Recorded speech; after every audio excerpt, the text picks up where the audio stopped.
안녕하세요. 친절한 영양사 양명입니다. 이 시간에는 프로게스테론이라는 우리 여성 호르몬 그럼 공부하셔서 좀 이제 익숙하시죠? 네. 프로게스테론이 부족했을 때 나타나는 그런 질환으로 월경련 증후군에 대해서 앞에서 설명을 드렸었어요.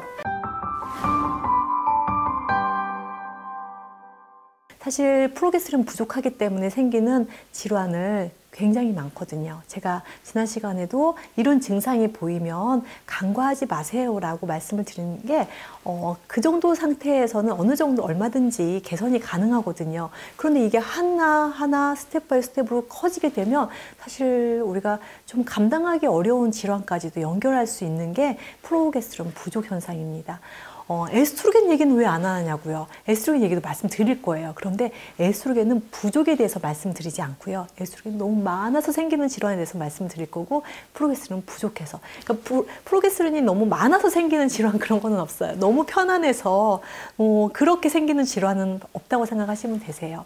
그래서 이 균형이라는 게 너무 중요한 게, 제가 오메가3에 대해서 정말 많이 강조를 해드렸는데, 그렇다고 오메가6가 필요 없느냐 그 얘기가 아니라 오메가6와 오메가3가 균형을 이루지 못했을 때 나타나는 질환들에 대해서 말씀을 드렸잖아요. 이번에도 마찬가지로 뭐가 무조건 좋다 나쁘다의 개념이 아니고요. 프로게스테론 좀 부족하고 에스트로겐 너무 많아서 이 불균형 때문에 생기는 질환들에 대해서 설명을 드릴 텐데, 우선 월경련 증후군 앞에서 말씀드렸잖아요. 그런데 생리통도 이 불균형에 의해서 생기는 한 축입니다. 네, 생리통은 제가 앞서서 생리통 편이 따로 있어요. 궁금하신 분들은 생리통 편에 가셔서 다시 한번 봐주시고요.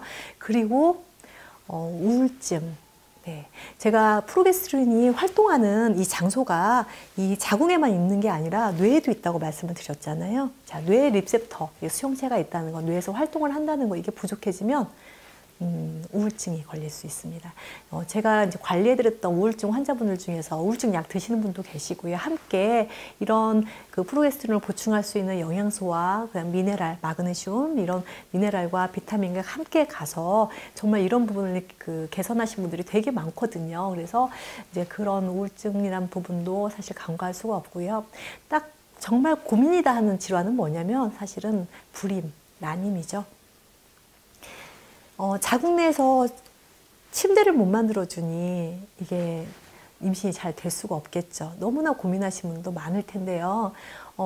이게 어떤 호르몬의 부족도 아니고, 에스트로겐도 정상이고, 자궁 속벽도 뭐 크게 이상이 없는데, 그러니까 어떤 병원에서 현대의학적으로 뭐 별 이상은 없어 보이는데 임신이 잘 안 돼요. 그런 거는 자궁벽이 정말 그 수정란이 착상될 수 있을 만큼 편안한 구조가 아니라고 생각을 하시면 되시거든요. 그래서 유산이나 불임도 이런 부분하고 관계가 있고요.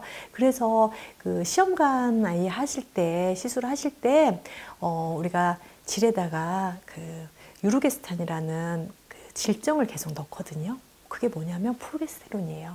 자궁에 있는 벽을 충분하게 팽창을 시켜서 착상이 된 거를 빠져나오지 못하게 이렇게 잡아주는 역할을 하는데, 뭐 짧게는 4주에서 12주까지도 계속 프로게스테론 관리를 해야 되는 그런 환자분들도 봤고요. 중간에 잘못 시기를 놓쳐가지고 질정을 못 넣다거나 그러면 탈락돼 버리고 유산이 돼버릴 수도 있어요. 그래서 유산이 잘 되시는 분들도 사실은 불임과 난임하고 마찬가지의 뭐랄까요, 그 원인으로 보셔도 무방할 것 같아요.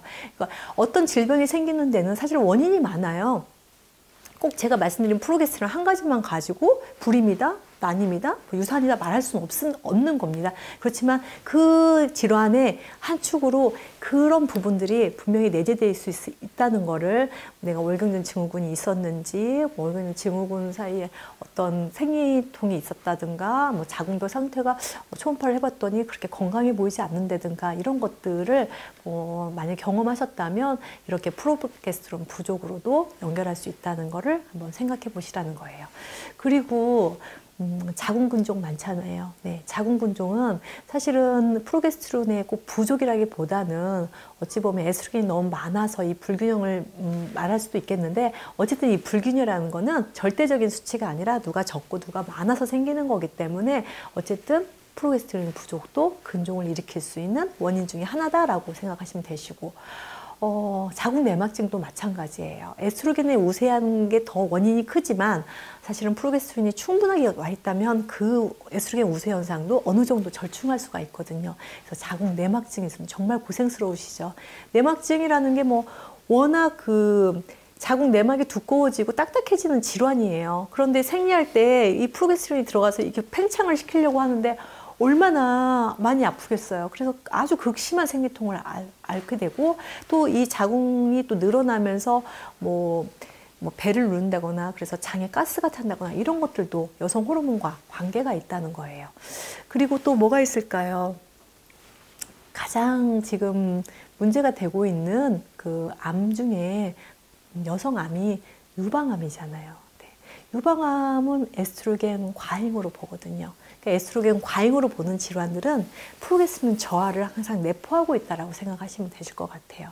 그래서 자궁암 수술하시고 나면 뭐 보통 몇 년 동안 에스트로겐 억제하는 약제를 함께 쓰잖아요. 그것도 프로게스테론 부족과 이 간극이 커져가면서 생기는 거라서 이 유방암까지 정말 아주 단순하게 보면 월경전 증후군, 우리가 보통 PMS라고 하는데요. 월경전 증후군, 생리통, 자궁 근종, 자궁 내막증, 유방암, 그리고 부수적으로 갑상선 기능 저하, 우울증 이런 것까지 다 포함을 시켜서 이 호르몬 균형 하나가 깨졌을 때 나타날 수 있는 증상들이 너무나 많아서요. 이거를 경증, 중증도, 그다음에 중증으로 분류를 해서 질환을 이렇게 분류한 표가 있어요. 그 표를 참고로 한번 봐주시고요. 그 표를 보면 이거 내 증상 아니야? 막 그렇게 깜짝 놀라실 정도로 그런 증상들의 균이 내가 어디에 포함되고 있는지에 대해서 한번 관심을 가져볼 필요가 있고요.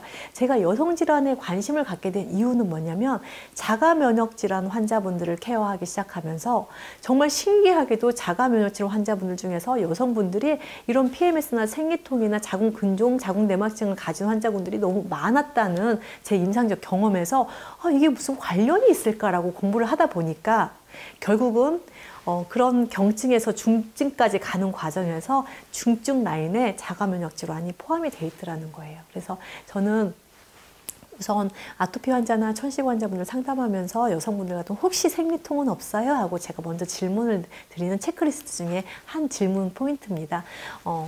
제가 오늘 어떤 호르몬 부족으로 생기는 질환까지 이렇게 말씀을 드렸는데 너무 겁내실 필요는 없으시고요. 그런 것들을 보완할 수 있는 영양소 보충제 사실은 굉장히 많이 나와 있고요. 얼마든지 노력하시면서 또 식단 조절하시면서 그리고 스트레스 관리하시면서 이거 극복하실 수도 있고요. 내가 경증 단계에 있든지 중증 단계에 있든지 거기서부터 시작하시는 게 저는 빠르진 않지만 적당한 늦지 않았다고 저는 희망을 드리고 싶어서 이 영상을 준비했습니다. 오늘 경청해 주신 여러분 감사드립니다. 고맙습니다.